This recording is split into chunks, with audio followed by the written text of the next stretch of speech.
Hello everyone, my self Ashok Pancholi and आज का जो सेशन है हम लोग बात करने वाले हैं MNS military nursing services. And देखिएगा, जो ये MNS होता है ये क्या होता है कि आपको मिलिट्री में नर्सिंग करने का मौका मिलता है एंड ये बहुत अच्छी अपॉर्चुनिटी है फॉर फीमेल कैंडिडेट्स कि आप लोगों को देश को सर्व करने का मौका मिल रहा है। एंड जो जॉब प्रोफाइल होती है इसमें वो A ग्रेड जॉब होती है एंड स्टार्टिंग सैलरी की मैं बात करूँ यहाँ पे तो 80K से आपकी सैलरी स्टार्ट होती है एंड इसका हर साल 3% का इंक्रीमेंट होता है। ठीक है, तो बहुत अच्छी अपॉर्चुनिटी है अगर आपको देश को सर्व करना है एंड मिलिट्री में जाना है तो हम लोग proper through out the session इसी की डिटेल डिस्कशन करेंगे। एंड हमारा जो कंसर्न होगा वो 24 सेशन को लेकर के भी होगा कि 24 सेशन में इसके एप्लीकेशन फॉर्म आ गए कि आएंगे एंड सिलेक्शन प्रोसीजर क्या होता है, तो हम लोग डिटेल डिस्कशन करने वाले हैं। ठीक है, तो सबसे पहले हम लोग बात करेंगे इसमें कि एलिजिबिलिटी क्राइटेरिया क्या होता है। एलिजिबिलिटी को हम लोग मैं डिवाइड कर दूं यहाँ पे, तो सबसे पहले फिजिकल स्टैंडर्ड्स की हम लोग बात करेंगे, एजुकेशनल एलिजिबिलिटी की हम लोग बात करेंगे इसमें, एंड उसके बाद हम लोग इसमें बात करने वाले हैं कि सिलेक्शन प्रोसीजर क्या होता है। सिलेक्शन प्रोसीजर जो होता है उसका डिफरेंट स्टेजेस होती है, कौन से स्टेज में क्या होता है हम लोग डिटेल डिस्कशन करेंगे इसमें। ठीक है, तो एंड एट द एंड हम लोग इसमें बात करेंगे कि कौन कौन सी कॉलेजेस हैं, कौन कौन सी कॉलेजेस जो हैं वो AFMS यानी कि आर्म्ड फोर्स मेडिकल सर्विसेज जो है प्रोवाइड करवाती हैं एंड कितनी सीटें हैं, जॉब प्रोफाइल क्या है, कोई बॉन्ड सिस्टम है कि नहीं है एंड मेजर डाउट्स क्या है। ठीक है, तो एंड तक देखिएगा। सबसे पहले मैं स्टार्ट करता हूँ यहाँ पे एलिजिबिलिटी क्राइटेरिया। एलिजिबिलिटी क्राइटेरिया इन्होंने क्लियरली मेंशन करा है यहाँ पे कि आप जो है वो फीमेल कैंडिडेट्स होना चाहिए एंड फीमेल कैंडिडेट्स अनमेरिड हो, डिवोर्सी हो या फिर वो लीगली सेपरेट हो। ठीक है, सेकंड में बात करता हूँ यहाँ पे कि नेशनलिटी जो है वो इंडियन होनी चाहिए एंड डेट ऑफ बर्थ की मैं बात करूँ कि आफ्टर 10+2 आपकी जो एज है वो 18 से 24 के बीच में लाई करनी चाहिए। ठीक है, एंड हम लोग बात करते हैं एजुकेशनल क्वालिफिकेशन का, थर्ड जो हमारा पॉइंट है। तो देखिएगा, एजुकेशनल क्वालिफिकेशन में क्या होता है कि आपने जो सीनियर सेकेंडरी यानी कि 10+2 जो करी है वो फर्स्ट अटैम्प्ट में होनी चाहिए, आपका कोई गैप नहीं होना चाहिए, आपका कोई ड्रॉप नहीं होना चाहिए उससे पहले। एंड अगर आप अपीयरिंग है 12th में यानी कि मतलब आप फाइनल ईयर में हैं, क्वालिफाइंग ईयर में हैं, तो भी आप एलिजिबल हैं। बट उसके लिए कंडीशन ये है कि जब आपकी डिग्री जब आपको डॉक्यूमेंट्स वेरिफिकेशन करवाने होते हैं उस टाइम में आपकी जो डिग्री है वो कंप्लीट हो जानी चाहिए। ठीक, थर्ड जो पॉइंट है एजुकेशनल क्वालिफिकेशन का, हम लोग बात करते हैं कि सब्जेक्ट कौन कौन सा होना चाहिए। तो physics, chemistry and biology and उसके साथ में इंग्लिश आपके पास में मस्ट 12th में होना। एंड नेक्स्ट मैं इसमें बात करूं कि एग्रीगेट जो परसेंटेज का क्राइटेरिया है वो है 50% या उससे ऊपर है तो आप एलिजिबल हैं, अगर नहीं है तो आप एलिजिबल नहीं है। तो ये हमारा एजुकेशनल एलिजिबिलिटी क्राइटेरिया हो गया एंड नॉर्मल एलिजिबिलिटी क्राइटेरिया हो गया। थर्ड में बात करता हूँ यहाँ पे कि सीट्स कितनी है। तो देखिएगा, टोटल जो कॉलेजेस हैं उसकी हम लोग लास्ट में बात करेंगे, बट टोटल सीट्स की मैं बात कर लूँ यहाँ पे कि यहाँ पे 220 सीट्स है। सॉरी, यहाँ पे कितनी सीट्स हैं? 220 सीट्स हैं इसमें पूरी। एंड बात करते हैं हम लोग फिज़िकल स्टैंडर्ड का। तो देखिएगा, फिज़िकल स्टैंडर्ड्स में क्या होता है कि सबसे बड़ा इशू है हाइट को लेकर के। काफ़ी डाउट्स होते हैं कि सर हाइट किस तरीके से मेजर होती है। एंड आपको पता होगा कि इंडिया जो है उसके डिफरेंट रीजन्स में ड्यू टू क्लाइमेट या फिर एनवायरमेंटल की वजह से कुछ लोगों की हाइट बहुत ज़्यादा होती है, कुछ की बहुत कम होती है। यानी कि आप देखेंगे नॉर्थ ईस्टर्न या फिर हिल वाले जो लोग होते हैं उनकी हाइट थोड़ी कम होती है। इन्होंने 152 सेंटीमीटर यानी कि 152 सेंटीमीटर रखी है नॉर्मल लोगों के लिए, कि जो नॉर्मल रीजन से बिलोंग करते हैं। ठीक है, एंड बात करूँ हिली एरिया या फिर नॉर्थ ईस्टर्न रीजन के जो लोग हैं उनकी हाइट इन्होंने बोला है कि आपको 147 सेंटीमीटर तक आपकी हाइट होनी चाहिए इसमें, यानी कि 3 सेंटीमीटर का रिलैक्सेशन है as compared to normal guy. ठीक है, बात करते हैं। अब देखिएगा, इन्होंने एक और मेंशन करा है यहाँ पे कंडीशन कि अगर आपकी जो एज है वो 18 से कम है, तो क्या होता है कि 18 जिसकी एज होती है उसके बाद में हाइट बढ़ने के चांसेस होते हैं। तो अगर आपकी एज 18 से कम है तो आपको 2 सेंटीमीटर हाइट का रिलैक्सेशन मिलता है कि आपकी जो हाइट है वो 150 सेंटीमीटर है तो भी चल जाएगा, क्योंकि 18 के बाद में हाइट बढ़ने के चांसेस होते हैं। ठीक है, एंड तीसरा जो पॉइंट है यहाँ पे BMI को लेकर के हैं, बॉडी मास इंडेक्स। तो वो भी आपका नॉर्मल होना चाहिए। ठीक है, वो हाइट से मेजर करते हैं हम लोग इसमें, हाइट और बॉडी मास। ये हमारा हो गया एलिजिबिलिटी क्राइटेरिया वाली कंडीशन फुलफिल। अब हम लोग बात करते हैं इसमें हमारा जो सेकंड पॉइंट है,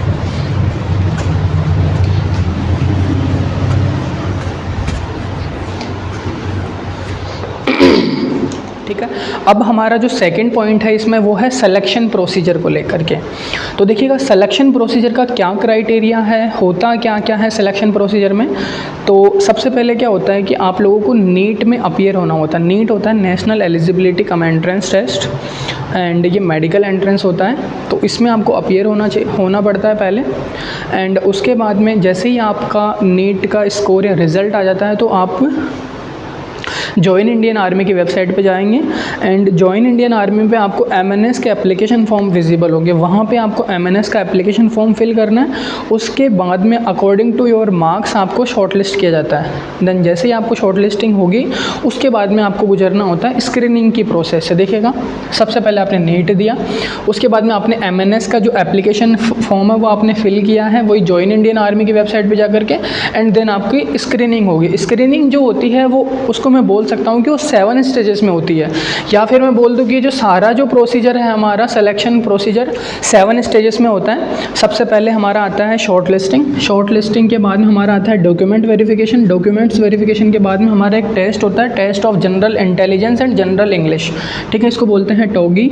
एंड उसके बाद में हमारा होता है साइकोलॉजिकल असेसमेंट। साइकोलॉजिकल असेसमेंट के बाद में जो हमारा होता है इंटरव्यू, एंड इंटरव्यू के बाद में मेडिकल एग्जामिनेशन। मेडिकल एग्जामिनेशन के बाद में होता है हमारा फाइनल सिलेक्शन, ठीक है।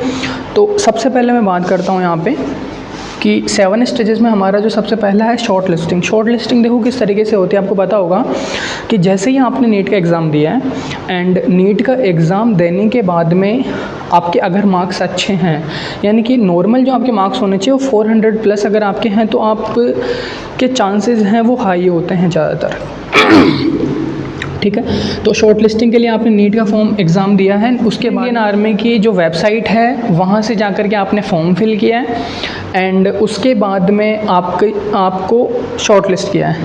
देन जैसे ही आपका शॉर्ट लिस्टिंग होती है उसके बाद में सेकंड जो स्टेप आती है हमारी आती है डॉक्यूमेंट वेरिफिकेशन। डॉक्यूमेंट वेरिफिकेशन में क्या होता है कि आपको अपने जो ओरिजिनल डॉक्यूमेंट्स हैं वो जमा करवाने होता है। कुछ केसेस में क्या होता है, कुछ केसेस में ये होता है कि जैसे मान लीजिए आपके डॉक्यूमेंट्स जो हैं वो आपने किसी अदर इंस्टीट्यूट में आपने एडमिशन ले लिया जब तक आपका यहाँ पे एडमिशन प्रोसेस चल रहा था, तो उस केस में आपको क्या होता है ओरिजिनल रिसिट जमा करवानी होती है। जिस भी इंस्टीट्यूट में आपके डॉक्यूमेंट्स जमा हैं उसकी आपको ओरिजिनल रिसिट देनी होती है, ठीक है। एंड यहाँ से आपका जैसे ही डॉक्यूमेंट वेरिफिकेशन होता है हम लोग पहुँचते हैं थर्ड स्टेप में। थर्ड स्टेप में जो हमारा वो होता है टोगी में क्या होता है, टोगी में आपका 40 क्वेश्चंस का पेपर होता है, एंड इसके जो मार्क्स होते हैं वो 80।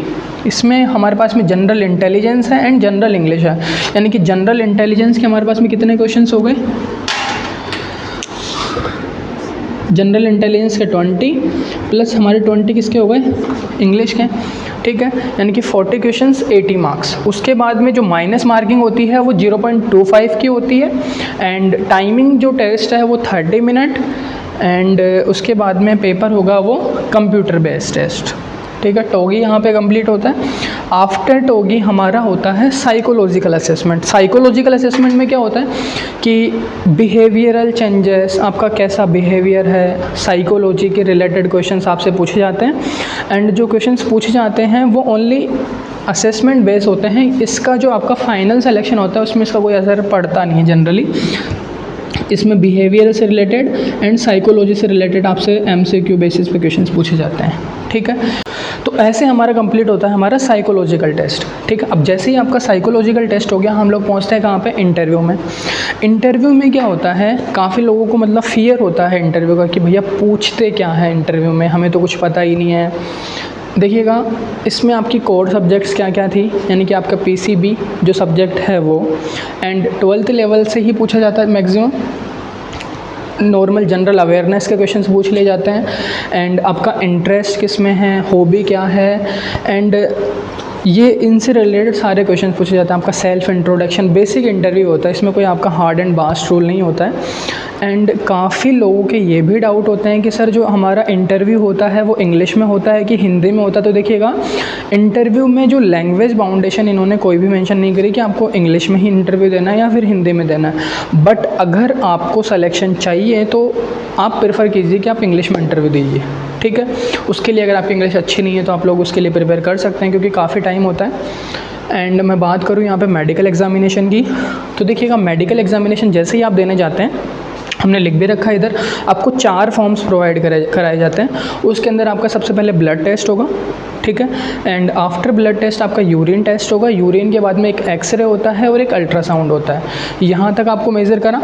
उसके बाद में नॉर्मल जो फिज़िकल एग्जामिनेशन होता है, लाइक नॉक नी, आपकी जो नीज़ है वो नॉक कर रही है कि नहीं कर रही, डेंटल चेकअप हो गया, आई चेकअप हो गया, ईयर चेकअप हो गया, एंड आपकी हाइट मेजरमेंट हो गया, सारा का सारा जो है वो मेडिकल एग्जामिनेशन के अंडर आता है, ठीक है। अब देखिएगा, अगर आपका मेडिकल आप सेटिस्फाइड नहीं है कि मेरा जो मेडिकल हुआ है वो ठीक नहीं है या फिर आपको रिजेक्ट कर दिया गया है, तो देखिएगा एक MRO फॉर्म होता है।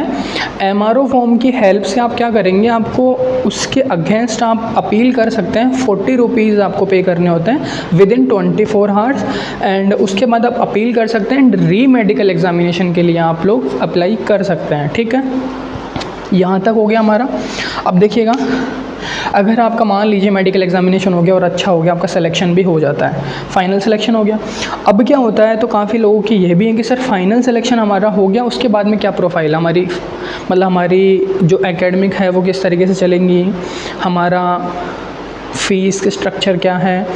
एंड हमारा जो MNS है उसमें कोई फ़ीस नहीं होती है, आपको फ्री राशन मिलता है, फ्री अकोमोडेशन मिलता है, एंड मंथली स्टाइपेंड भी मिलता है। बट ये सारी चीज़ें तो ये प्रोवाइड करवाते हैं, बट इसके बदले में क्या होता है, जैसे ही मान लीजिए आपकी डिग्री कंप्लीट हो जाती है तो एक बॉन्ड साइन होता है कि आपको जो है वो सर्व करना है ओनली मिलिट्री नर्सिंग में, आप कहीं और जॉब नहीं कर सकते हैं। तो ये है इसमें, ठीक है। अब क्या होता है कि भैया हमें तो जॉब करनी नहीं थी, या फिर हमने तो नर्सिंग करी है, हमें जॉब कहीं और करनी। तो देखा इस केस में क्या होता है कि जब आपका एडमिशन हो रहा था जिस टाइम पे, उस टाइम में 7 दिन के अंदर आप लोग विड्रॉल फॉर्म फिल कर सकते हैं कि हमें यहाँ एडमिशन नहीं लेना, तो आप लोग एलिजिबल हैं। अदरवाइज़ अगर आपने नर्सिंग MNS से किया है तो आपको जॉब है वो वहीं करनी पड़ेगी। उसके लिए पहले ही बॉन्ड साइन, या आप उसको बोल सकते हैं कि वो एग्रीमेंट बनवाते हैं, ठीक है। अब हम लोग बात करते हैं कि जॉब प्रोफाइल क्या होती है एंड सैलरी क्या होती है। देखिएगा, जैसे ही आपका फाइनल सिलेक्शन हो जाता है, हम लोगों ने बात कर ली थी फाइनल सिलेक्शन तक की, एंड फाइनल सिलेक्शन के बाद में आपका हम लोगों ने फ़ीस रिलेटेड एंड अकोमोडेशन की बात हो गई थी यहाँ पे। उसके बाद देखिए, तो बस देखिएगा, अब हम लोग बात करते हैं जॉब एंड सैलरी प्रमोशन। आपका सिलेक्शन हो गया है एंड रहने खाने सबकी व्यवस्था हमने कर ली है, ठीक है। अब देखिएगा, जॉब एंड सैलरी प्रमोशन में क्या होता है कि आपको ये पता है कि आपकी जो सर्विस है वो 10 ईयर्स की होती है, एंड 10 साल की सर्विस में अगर आपको 3 साल से ज़्यादा सर्विस करते हुए हो जाते हैं तो आप लोग अपॉइंट होते हो एज अ कैप्टन। एंड अगर आपकी सर्विस है वो मोर देन 8 ईयर्स हैं तो आप लोग अपॉइंट होते हो एज अ मेजर, ठीक है। एंड आगे के जो प्रमोशंस हैं वो आपकी डिपेंड करते हैं आपकी जॉब प्रोफाइल पे, एंड वहाँ पे जो आपके एग्ज़ाम्स होते हैं जो आप लोग क्वालिफाई करते हो उसके बेसिस पे आप लोगों का फर्दर वहाँ पे प्रमोशन होता है, ठीक है। एंड बेसिक सैलरी की मैं बात करूँ, जब आप लोग एज अ ल्यूटेंट या लेफ्टिनेंट आप लोग अपॉइंट होते हो तो उस टाइम पे आपकी जो सैलरी होती है वो 80 to 90 के होती है। एंड इसमें हर साल आप 3% का इंक्रीमेंट जोड़ लीजिए, ये सारा इसका प्रोसीजर होता है, ठीक है। अब क्या होता है कि जैसे मान लीजिए आपका ये 10 या मतलब आपका एक्सटेंड हो गया, आपकी जो 10 ईयर की सर्विस थी वो 14 ईयर्स लास्ट तक इंक्रीज हो जाती है। 14 साल के बाद अगर आप रिटायर होते हो तो आप कॉरपोरेट जो ऑफिस, कॉरपोरेट हॉस्पिटल्स हैं एंड प्राइवेट हॉस्पिटल्स हैं, एजुकेशनल इंस्टीट्यूट्स हैं, वहाँ पे आप लोग एज ए नर्सिंग ऑफिसर आप लोग सर्व कर सकते हैं, ठीक है। तो बहुत अच्छी अपॉर्चुनिटी है अगर आप लोग फीमेल कैंडिडेट्स हैं और आपको नर्सिंग करने का मन है, या आपको मेडिकल फील्ड में जाने का मन है, या आपको आर्मी ज्वाइन करने का मन है, तो इससे बेटर कुछ नहीं हो सकता। इसके अलावा भी अगर आप लोगों के कोई डाउट्स हो तो प्लीज़ कमेंट सेक्शन में बताएगा। Thank you so much.